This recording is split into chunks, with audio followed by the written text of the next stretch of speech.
അങ്ങനെയാണ് ലാബിൽ നിന്ന് മറ്റാരും അറിയാതെ സാധനങ്ങൾ ഉൾപ്പെടെ ഞാൻ മോഷ്ടിച്ചു വിൽക്കാൻ തുടങ്ങിയത്. ഒരുപാട് കുട്ടികളും മറ്റുള്ളവരും ദിവസേന ഉപയോഗിക്കുന്ന ലാബായതിനാൽ എന്റെ ചെറിയ ചെറിയ മോഷണങ്ങൾ പിടിക്കപ്പെടുമായിരുന്നു.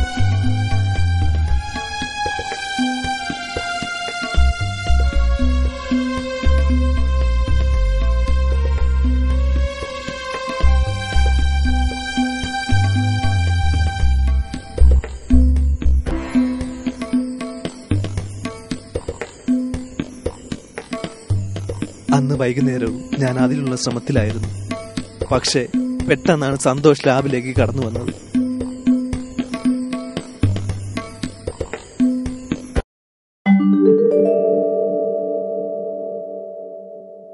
അവൻ എന്റെ മോഷണ ശ്രമം കണ്ടുപിടിച്ചപ്പോൾ ഞങ്ങൾ തമ്മിൽ വാക്കുതർക്കമായി.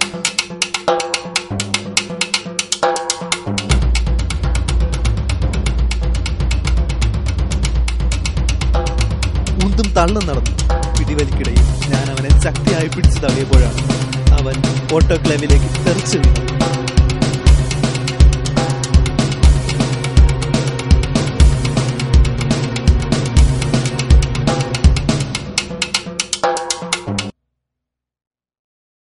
അങ്ങനെ സംഭവിച്ചു പോയി സാർ.